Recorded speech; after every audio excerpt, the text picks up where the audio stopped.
Good morning प्यारे बच्चों। Aditya career institute में आप सबका स्वागत है। 10th के एग्ज़ाम देने के बाद 11th क्लास में आप एडमिशन लेने वाले हैं। तो एडमिशन से रिलेटेड कुछ जो आपके डाउट्स हैं, कुछ प्रॉब्लम्स हैं, कौन सा सब्जेक्ट लें, कौन सा सब्जेक्ट ना लें, कहाँ स्कोप है, कहाँ हमारा फ्यूचर ज़्यादा सिक्योर है, तो वो सारी डाउट्स आपके अभी इस वीडियो में आपके सॉल्व हो जाएंगे सारे। और डेफिनेट आप बिल्कुल सही जगह पर आपने एडमिशन लिया है। आदित्य इंस्टीट्यूट काफ़ी लंबे समय से स्टूडेंट्स के कैरियर के लिए बहुत ज़्यादा चिंतित है और उनके कैरियर्स को बनाने में, उनके फ्यूचर को संवारने में हमेशा से लंबे समय से समर्पित है। तो एक बार दोबारा आपका आदित्य कैरियर इंस्टीट्यूट में स्वागत करते हुए हम आज के वीडियो को स्टार्ट करते हैं। आज हमारी जो पहली क्लास है ये आपकी कैरियर गाइडेंस क्लास के रूप में होगी। तो सबसे पहले बच्चों हम शुरुआत करते हैं कि कोई भी सब्जेक्ट लेते समय हमें किन चीज़ों का ध्यान रखना होता है। फिर हम देखेंगे कि जो स्कोप है वो किस सब्जेक्ट में ज़्यादा है, डिमांड अभी फ़िलहाल किसकी है और भविष्य में उसका क्या स्कोप रहने वाला है। तो सबसे पहली बात जो हम कोई भी सब्जेक्ट लेते समय हमें ध्यान देने वाली बात होती है वो होती है हमारा इंटरेस्ट। सबसे पहले हम देखें कि हमारा इंटरेस्ट कौन से सब्जेक्ट को पढ़ने में है। जैसे कि 10th में हमने मैथ्स पढ़ी है, साइंस पढ़ी है, एसएस, हिंदी, इंग्लिश, जितने भी सब्जेक्ट पढ़े हैं। बेसिकली हम 10th के बाद जो सब्जेक्ट लेते हैं उनमें या तो हम आर्ट्स लेते हैं या कॉमर्स लेते हैं या साइंस लेते हैं। 3 पार्ट्स में हम डिवाइड कर सकते हैं, तो आर्ट्स, कॉमर्स एंड साइंस। तो इसमें हम अगर फ़िलहाल की कंडीशन देखें और फिलहाल जो स्कोप की बात करें तो सबसे पहले इंटरेस्ट की बात हो जाती है। अब इंटरेस्ट किसी का आर्ट्स में हो सकता है, किसी का कॉमर्स में, किसी का साइंस में। तो इंटरेस्ट जब आप अपना डिसाइड कर लेते हो उसके बाद सेकंड जो पॉइंट होता है कि क्या आपका वो इंटरेस्ट आपको फ्यूचर में अच्छी जॉब दिला पाएगा, यानी उसका स्कोप कैसा है। तो स्कोप की अपन सेकंड बात करते हैं। सबसे पहला इंटरेस्ट, सेकंड स्कोप। तो स्कोप की बात करें तो अभी फ़िलहाल अपन देखें या फिर आने वाले कुछ समय में साइंस का जो क्रेज़ है वो धीरे धीरे बढ़ता जा रहा है। देख रहे हो टेक्नोलॉजी आ रही है नई, तो टेक्नोलॉजी आ रही है तो टेक्नोलॉजी साइंस लेकर आ रहा है। तो टेक्नोलॉजी का स्कोप बहुत ज़्यादा है, इसलिए साइंस का जो स्कोप है, मैं ये नहीं कह रहा हूँ कि आर्ट्स या कॉमर्स का स्कोप नहीं है, लेकिन अपन डिमांड की बात करें तो फिलहाल साइंस का स्कोप बहुत ज़्यादा है। तो इसलिए हम स्कोप की बात करें तो साइंस में आप अपना फ्यूचर बना सकते हो। अब साइंस में भी 2 चीज़ें आती हैं, मैथ्स और बायोलॉजी। ठीक है, सबके अपने अलग अलग व्यूज होते हैं। कुछ आपको मैथ्स की सलाह देंगे, कुछ आपको बायोलॉजी की सलाह देंगे। But as a biology lecturer मैं आपको बायोलॉजी की सलाह तो दूंगा, लेकिन उस सलाह के पीछे जो प्रॉपर रीज़न है, यानी फैक्ट, वास्तविकता जो है, उससे भी मैं आपको अवगत कराऊंगा। तो सबसे पहले आपको मैं राजेश भारद्वाज आपका स्वागत करता हूं और आपके उज्जवल भविष्य की कामना करता हूं। तो आज हम देखेंगे कि बायोलॉजी में आपका स्कोप क्या है। सबसे पहले इंटरेस्ट की बात की। नो डाउट बायोलॉजी जैसा इंटरेस्टेड सब्जेक्ट कोई दूसरा नहीं है। इंटरेस्ट क्यों? क्योंकि इसमें हम क्या पढ़ते हैं, इसमें हम हमारे बारे में, खुद के बारे में पढ़ते हैं। बायोलॉजी यानी कि हम जब स्टार्ट करेंगे क्लासेस तो हम देखेंगे बायोलॉजी जो है उसका सिंपल अर्थ जो होता है वो होता है जीवों का अध्ययन। जीव 2 प्रकार के हैं, पौधे और जंतु। जंतु में हम आते हैं, पौधे अपने आसपास उगे होते हैं। तो क्या किसी को पौधों के बारे में स्टडी करने में, उनको पढ़ने में क्या कोई इंटरेस्ट में कोई प्रॉब्लम आ सकती है? नहीं, क्योंकि बचपन से हम पेड़ पौधों के टच में रहे हैं। दूसरा, हम हमारे बारे में पढ़ते हैं कि हम सांस क्यों ले रहे हैं, हम खाना क्यों खा रहे हैं, खाना खाने के बाद क्या होता है बॉडी में, हम कैसे चल फिर पा रहे हैं, हम जो किसी चीज़ को देखते हैं कैसे देख पा रहे हैं, हमारा ब्लड रेड कलर का ही क्यों होता है, हम ऑक्सीजन ही क्यों लेते हैं। इस तरह के बहुत सारे जो डाउट्स हैं, वो सब हमारे जो डाउट्स हैं वो भी बायोलॉजी में ही क्लियर हो सकते हैं। तो इंटरेस्टेड सब्जेक्ट है, नो डाउट। तो और भी बहुत सारी चीज़ें हम इसमें पढ़ेंगे। ठीक है, तो बायोलॉजी लेने से हमारा इंटरेस्ट तो है ही। दूसरा, बायोलॉजी बहुत सारे अंधविश्वास जो है उनको भी तोड़ने का काम करता है। इसमें मैं ज़्यादा विस्तार से नहीं बताऊंगा, लेकिन थोड़ा सा एक एग्जांपल दे सकता हूं। जैसे कि बचपन से एक अंधविश्वास बना के रखा गया है कि सांप जो है वो दूध पीते हैं, सांप जो है वो बीन के आगे नाचते हैं, जबकि वास्तविकता बायोलॉजी ने आपको बताया कि सांप जो है वो दूध नहीं पी सकते, क्योंकि दूध में होता है प्रोटीन, और उस प्रोटीन को डाइजेस्ट करने वाले एंजाइम सांप के आहार नाल में नहीं होते हैं। तो जो पचेगा ही नहीं उसको कोई क्यों खाएगा।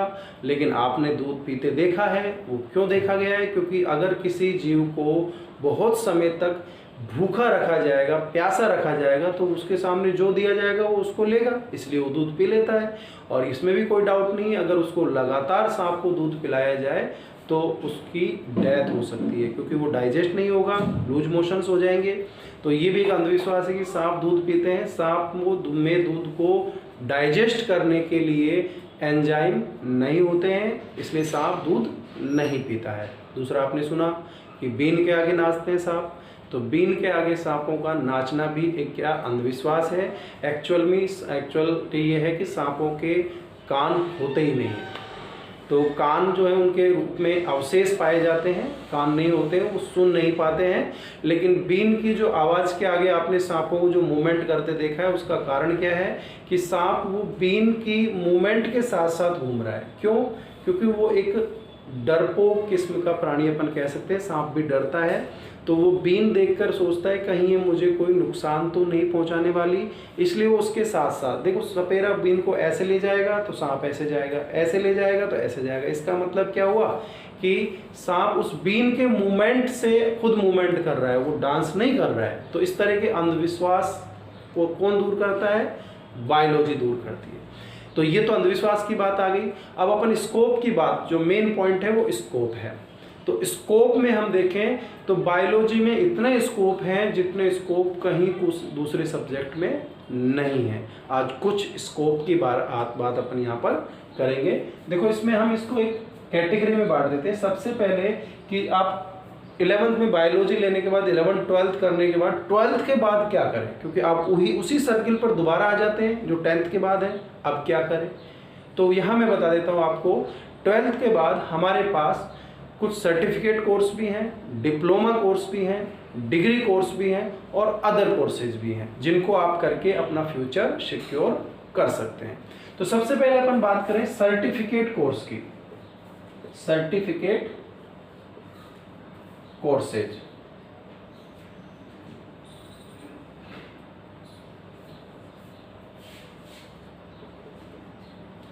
तो सर्टिफिकेट कोर्सेज की अपन बात कर रहे हैं। तो इसमें हम देख रहे हैं कि सबसे पहले आप CMLT कोर्स कर सकते हैं, certificate in medical lab technology, ठीक है, यानी certificate in medical lab technology.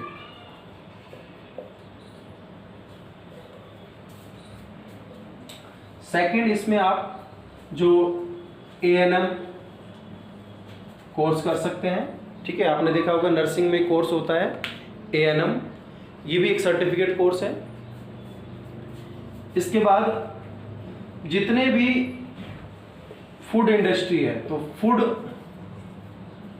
में आप कोई सर्टिफिकेट, फूड इंडस्ट्री से रिलेटेड कोई सर्टिफिकेट कोर्स कर सकते हैं, और उस कोर्स को करके आप किसी भी फूड यानी कि जो खाने पीने की चीज़ें बनाने वाली इंडस्ट्रीज़ है उसमें आप अपना जॉब सिक्योर कर सकते हैं। वैसे आपको बता दिया जाए कि सर्टिफिकेट कोर्स की उतनी वैल्यू नहीं होती जितनी इससे बड़े जो कोर्सेज है उनकी होती है। सर्टिफिकेट कोर्स मोस्टली 1 साल के होते हैं, लेकिन सर्टिफिकेट कोर्स से ज़्यादा जो डिमांड है वो है डिप्लोमा कोर्सेज की। इसमें सर्टिफिकेट तो आप किसी भी फील्ड में कर सकते हो, बट मेन होता है diploma course.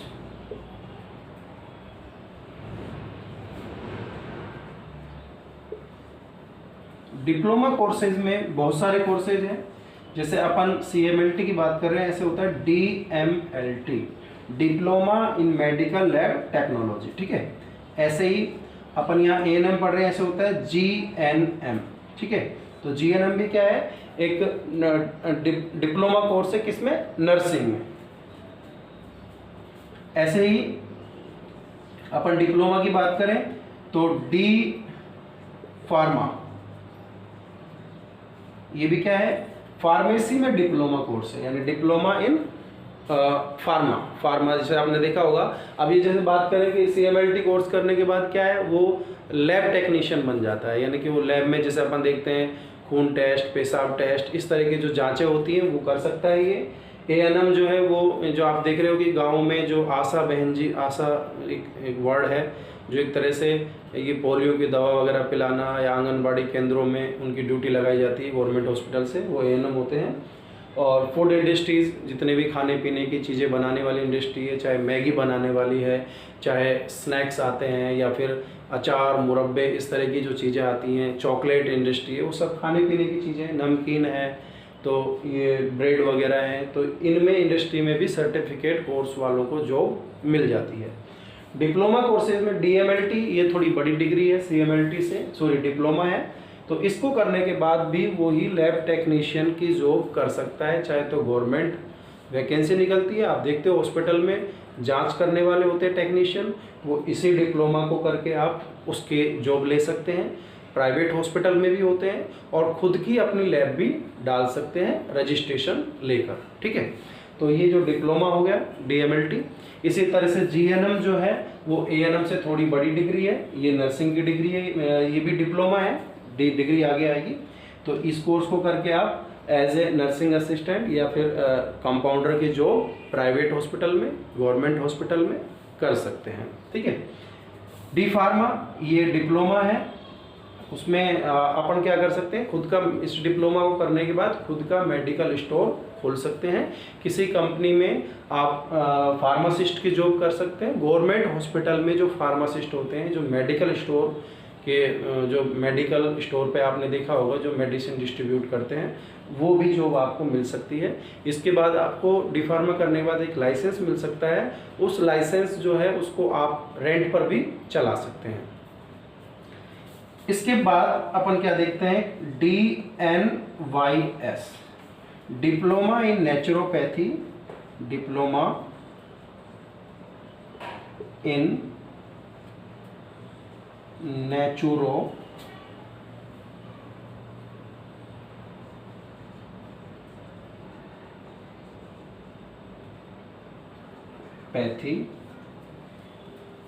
And yogic sciences.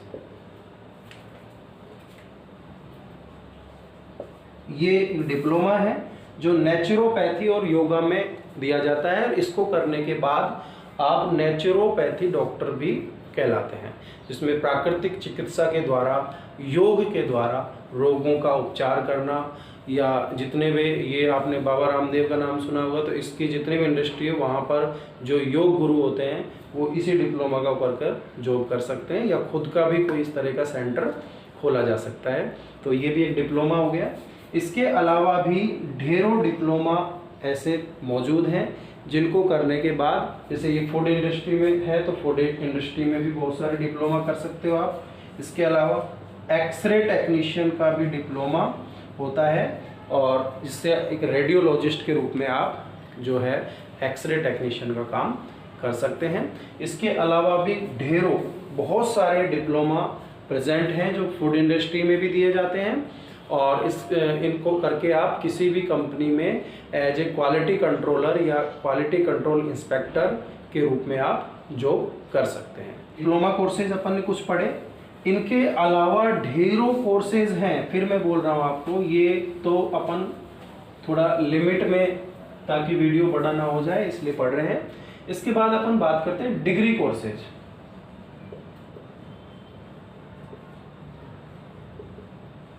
तो डिग्री कोर्सेज में देखो कि बायोलॉजी आपने जो ली है, क्यों ली है, क्योंकि आपका मेन जो एम है वो है बिकम ए डॉक्टर, एक डॉक्टर बनना चाह रहे हैं। अब डॉक्टर भी बनने के बहुत से तरीके होते हैं।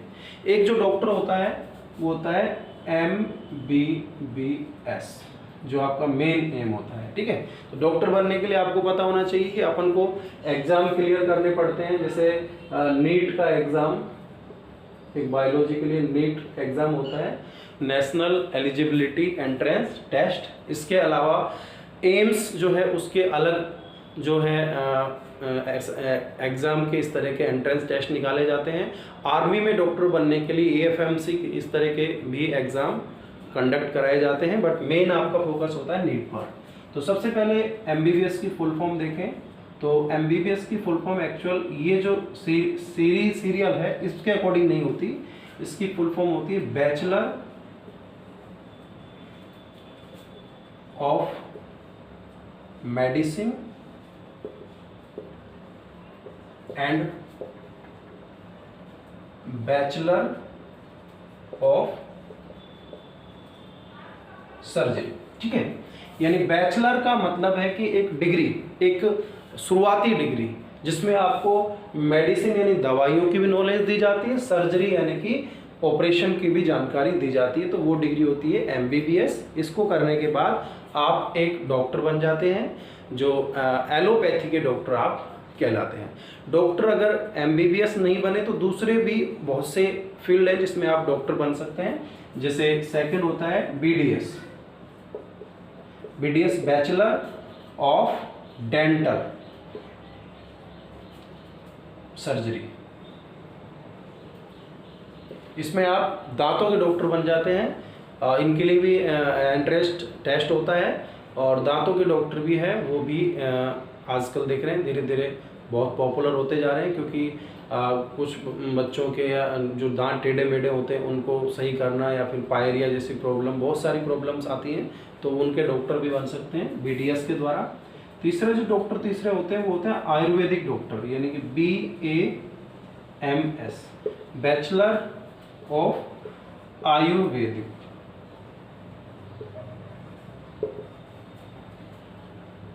Bachelor of Ayurvedic medicine and surgery.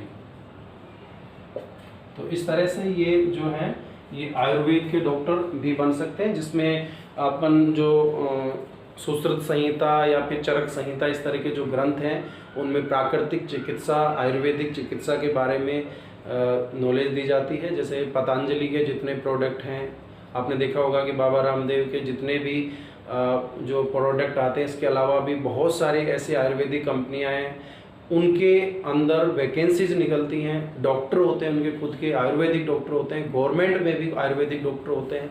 आप खुद की प्रैक्टिस भी कर सकते हैं, यानी आयुर्वेदिक डॉक्टर बनने के लिए आपको BAMS की डिग्री लेनी पड़ेगी। इसी तरह से BHMS यानी bachelor of homeopathic medicine and surgery, यानी होम्योपैथिक डॉक्टर भी आप बन सकते हैं होम्योपैथिक का ये कोर्स करके। इसके बाद BUMS यानी बैचलर ऑफ यूनानी मेडिसिन एंड सर्जरी। तो इसमें यूनानी जो चिकित्सा है उसके भी डॉक्टर बन सकते हैं। तो ये जो डिग्री है बैचलर, ये आपको डॉक्टर बना देती है, और डॉक्टर का आप जानते हो कि जो सम्मान बहुत ज़्यादा है, भगवान के बाद अगर दूसरा दर्जा किसी को दिया गया है तो वो डॉक्टर को दिया गया है। इसी आप देख रहे हैं कोरोना काल में सबकी नज़रें जो हैं वो सिर्फ डॉक्टर पर और मेडिकल स्टाफ पर टिकी हुई है। सब प्रोफेशन सब फेल हो चुके हैं, सब बड़े बड़े कंपनियां धराशायी हो चुकी हैं, लेकिन ये डॉक्टर जो हैं या मेडिकल जो फील्ड है वो पूरी तरह से डटा हुआ है, यानी इसमें ना तो कोई डाउनफॉल आया है, इसका जो है क्रेज़ आने वाला फ्यूचर और बढ़ने वाला है। क्यों? क्योंकि मेडिकल से रिलेटेड जो बीमारियां अभी जैसे कोरोना वायरस क्या है, इसने बड़े बड़े जो अमेरिका जैसे देशों को भी ज़मीन पर ला दिया है, यानी आने वाला समय पूरी तरह से मेडिकल का होगा, नो डाउट। और आने वाले 50 या 100 सालों तक भी ये फील्ड जो है वो कभी भी इसमें डाउनफॉल नहीं आ सकता। तो इन्वेस्टमेंट हमेशा वहाँ करना चाहिए जहाँ आपका रिटर्न अच्छा हो। तो आप इन्वेस्टमेंट ही कर रहे हैं, अपना फ्यूचर बना रहे हैं, तो किस फील्ड में ज़्यादा स्कोप हुआ? मेडिकल फील्ड में। ठीक है, तो ये BUMS डिग्री कर सकते हैं। इसके अलावा जो डिग्री कोर्सेज हैं, जैसे अपन कर सकते हैं BSc। तो BSc यानी बैचलर ऑफ साइंस,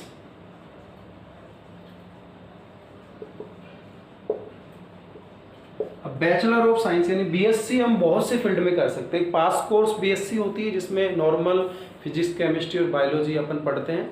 फिजिक्स का पार्ट इसमें फिजिक्स में पर्टिकुलर बीएससी भी कर सकते हैं, नॉर्मल बॉटनी जूलॉजी से भी कर सकते हैं। तो बीएससी एक नॉर्मल बीएससी होती है जो कि ज़्यादातर इसको करने के बाद आप टीचिंग वाले फील्ड में जा सकते हैं, ठीक है। इसके अलावा प्रोफेशनल बीएससी भी होती है, यानी बीएससी जो अपन ने बात की ये सिंपल यानी पास कोर्स बीएससी हो सकती है, पास कोर्स। इसके अलावा बीएससी माइक्रोबायोलॉजी से कर सकते हैं, बीएससी बायोटेक्नोलॉजी से कर सकते हैं। तो इनको करने के बाद क्या है, आप रिसर्च में जा सकते हैं, आप रिसर्च में साइंटिस्ट बन सकते हैं। तो ये भी इसका एक फील्ड है। बीएससी जो है, बीएससी नर्सिंग भी कर सकते हैं। अब बीएससी नर्सिंग करने के बाद क्या होगा, नर्सिंग करने के बाद आप वही हॉस्पिटल में नर्सिंग असिस्टेंट या कंपाउंडर के रूप में जॉब करेंगे, चाहे प्राइवेट हो चाहे गवर्नमेंट हो, ठीक है। तो ये भी अपनी एक डिग्री हो गई, यानी बीएससी अपन नर्सिंग के रूप में भी कर सकते हैं।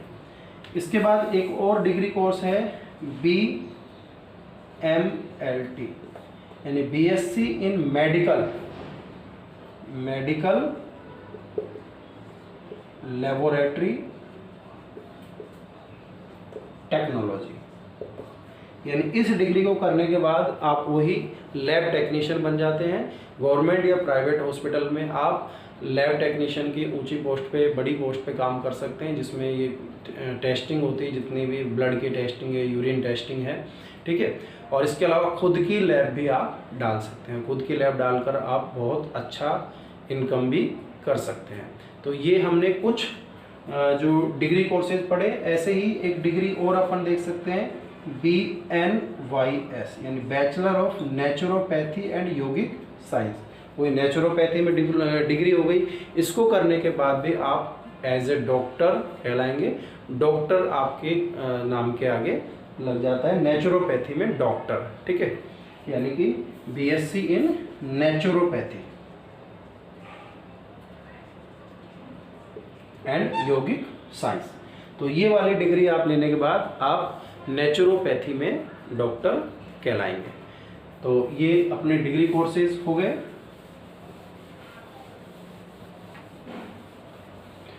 यहाँ पर ये बात और ध्यान दें कि डिग्री कोर्सेज जो हैं ये बहुत सारे हैं, ये लिमिटेड नहीं है। जिस फील्ड में आप जाना चाहते हो वहाँ का डिग्री कोर्सेज ले लो। जैसे आपको फूड इंडस्ट्री में जाना है तो फूड इंडस्ट्री, फूड से रिलेटेड चीज़ों में आप डिग्री कर लीजिए, या आप कोई ब्रेवरेज कंपनी में, जैसे हम अदर कोर्सेज की अभी बात करेंगे, वहाँ इनको पढ़ेंगे। तो ये डिग्री कोर्सेज हो गए। इसके बाद है अदर में हम बात करें कि जितनी भी फूड इंडस्ट्रीज हैं,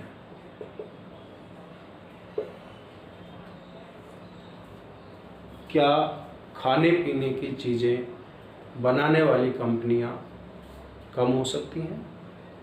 क्या इंसान खाएगा नहीं? आपने देखा है ये लॉकडाउन हुआ, कोरोना काल जो चल रहा है, इसमें भी खाने पीने की चीज़ें और मेडिकल डिपार्टमेंट बंद नहीं हुआ, बाकी सब कुछ बंद हो गया। तो खाने से रिलेटेड कोई भी बिजनेस है वो कभी भी बंद नहीं हो सकता। फूड इंडस्ट्री में हमने बात की, जैसे जितने भी खाने के प्रोडक्ट आते हैं, चाहे चॉकलेट है, चाहे नमकीन है, चाहे ब्रेड है, यानी ब्रेड एंड बेकरी जो इंडस्ट्रीज़ हैं, मिल्क इंडस्ट्रीज़ हैं, वो सारी इंडस्ट्रीज़ यहाँ आती है। और ये इंडस्ट्रीज़ में है आप हर जो इस तरह की इंडस्ट्रीज होती है वहाँ पर एक क्वालिटी कंट्रोल लैब होती है जिसमें उस प्रोडक्ट की क्वालिटी टेस्टिंग की जाती है। और वो सिर्फ कौन कर सकते हैं? आप कर सकते हैं as a quality inspector. Medical के फील्ड में जो फार्मासिस्ट होते हैं, ये भी जॉब बहुत अच्छी जॉब है। इसके अलावा इस फील्ड में आगे बढ़कर आप ड्रग इंस्पेक्टर बन सकते हैं, जो ड्रग्स यानी जितनी मेडिसिन्स हैं उनकी टेस्टिंग करते हैं, उनको लाइसेंस जारी करते हैं। तो यहाँ पर अपन फूड इंडस्ट्री में जा सकते हैं। फूड इंडस्ट्रीज़ में ही जो बेकरी इंडस्ट्रीज़ है वो है, ब्रेड वगैरह बनती है इसमें। थर्ड, बेवरेज इंडस्ट्रीज़ यानी कि जितनी भी वाइन कंपनियां हैं, वाइन बनाने वाली, बियर बनाने वाली कंपनी है, वहाँ पर भी आपका स्कोप है। लैब का काम है, ये नहीं वर्कर काम नहीं, लैब में टेस्टिंग का काम होता है आपका। इसके अलावा मिनरल वाटर कंपनी जो है, इसके अलावा कोल्ड ड्रिंक बनाने वाली कंपनी जो हैं, यहाँ पर आप जॉब भी कर सकते हैं और खुद की इंडस्ट्री भी डाल सकते हैं। ठीक है, तो मिनरल वाटर, कोल्ड ड्रिंक्स, ठीक है। इसके अलावा और देखें अपन फॉरेस्ट डिपार्टमेंट, यहाँ पर आते हैं। फॉरेस्ट डिपार्टमेंट जो है वहाँ पर फॉरेस्ट इंस्पेक्टर की पोस्ट होती है। इसके अलावा फॉरेस्ट डिपार्टमेंट में क्या होते हैं, एनिमल्स एंड प्लांट्स, और एनिमल्स और प्लांट्स के बारे में ज़्यादा कौन जान सकते हैं, बायोलॉजी स्टूडेंट। तो वहाँ पर भी मैक्सिमम जो जॉब्स होती हैं वो किसकी होती है, बायोलॉजी स्टूडेंट की होती है। इसके अलावा एग्रीकल्चर डिपार्टमेंट,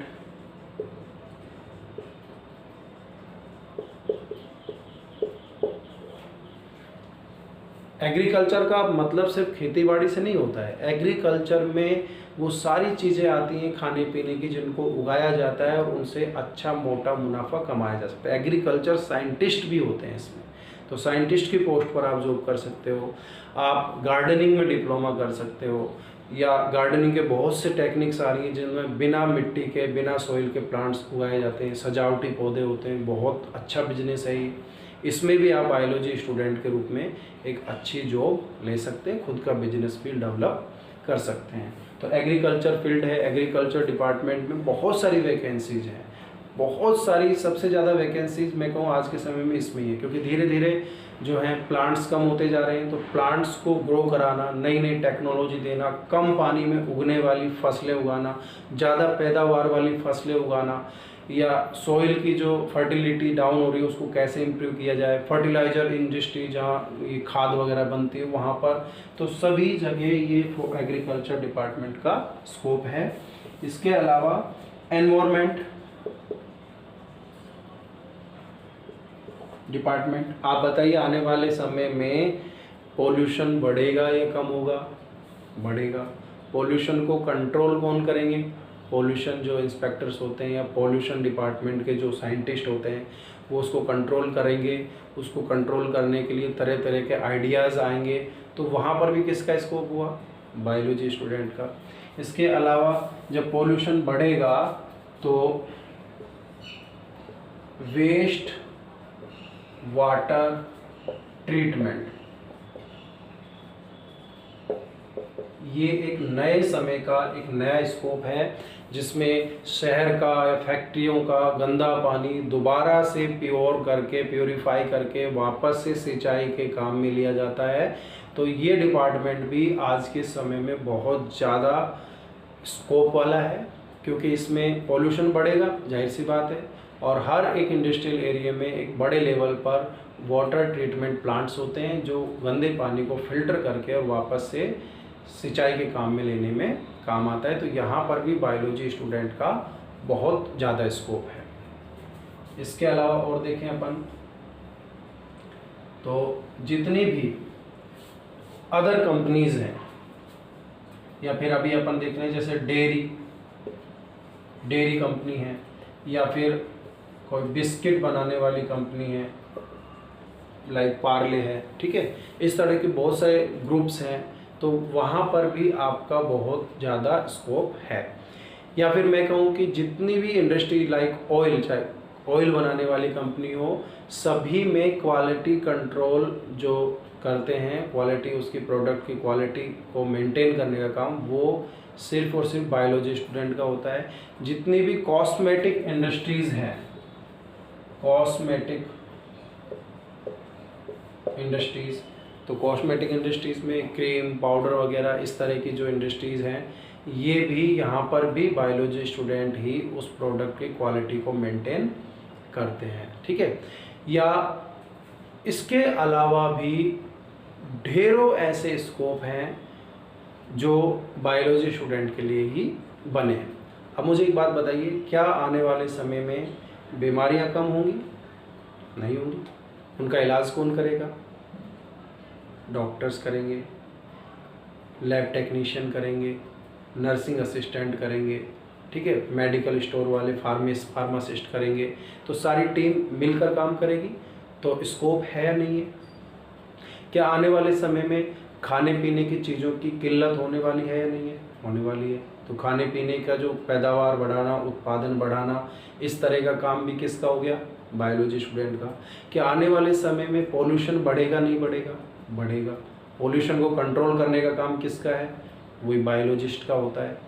आने वाले समय में जो है बीमारियां बढ़ेंगी, तो नए नए वायरस, जैसे कोरोना वायरस आया, तो इस तरह के जो वायरस अटैक कर रहे हैं, तो इन पर भी वर्क करने के लिए साइंटिस्ट जो है वो भी आप बन सकते हैं। तो साइंटिस्ट नई नई मेडिसिन बनाएंगे, वैक्सीन्स बनाएंगे, वहाँ पर रिसर्च का काम भी बहुत ज़्यादा होगा। यानी आने वाले समय में रिसर्च का फील्ड भी बहुत ज़्यादा है, तो रिसर्च के रूप में रिसर्च कर सकते हो आप। ठीक है, आप जितनी भी दवाइयाँ बनाने वाली कंपनीज़ हैं, मेडिकल कंपनी जो एंटीबायोटिक्स बनाती है, वहाँ पर भी आपका स्कोप है। तो आने वाले समय में पोल्यूशन बढ़ेगा, तो पोल्यूशन को कंट्रोल करने का काम भी आपका है। खाने पीने की चीज़ों की किल्लत होगी, वो भी आपका ही काम हो गया, उसको भी मेंटेन करना। पानी की कमी होती जा रही है, तो पानी की कमी को अपन मेंटेन करने के लिए, या मिनरल इंडस्ट्रीज़ में जो पानी है उसका उत्पादन बढ़ाने के लिए भी बायोलॉजिस्ट काम में आएंगे। या फिर जिस तरह से ये जो एनवायरनमेंट का इम्बैलेंस होता जा रहा है, आप देखते हो कि गर्मी बढ़ रही है, कहीं भूकंप आ रहे हैं, तो कुछ पूरी तरह से जो इकोसिस्टम बिगड़ चुका है उसको कंट्रोल करने का काम भी बायोलॉजी के फील्ड में ही आता है। तो ये सब तो है, ये बहुत ही कम स्कोप है। इसके अलावा भी ढेरों स्कोप, हम समय की बाध्यता को देखते हुए हम उनको डिस्कस अभी नहीं कर रहे हैं। लेकिन अब दूसरा क्वेश्चन आ जाता है कि सर गवर्नमेंट, जो कंपटीशन वाली बात आती है कि कंपटीशन में दूसरे सब्जेक्ट वाले जा सकते हैं, बिल्कुल गलत है। बायोलॉजी का स्टूडेंट कोई भी कंपटीशन दे सकता है, वो रेलवे में भी जा सकता है, वो नर्सिंग करके रेलवे के अलग हॉस्पिटल्स होते हैं उनमें, वहाँ पर नर्सिंग असिस्टेंट बन सकते हैं, वहाँ के डॉक्टर बन सकते हैं। वो जितने भी गवर्नमेंट एग्ज़ाम होते हैं, बैंक है, चाहे वो रेलवे है, चाहे वो क्लर्क है, चाहे वो टीचर बन सकते हैं बायोलॉजी के स्टूडेंट। तो एक बार पुनः आपके उज्जवल भविष्य की कामना करते हुए आदित्य कैरियर इंस्टीट्यूट में आपका स्वागत है। घर में रहिए, सुरक्षित रहिए, पढ़ते रहिए।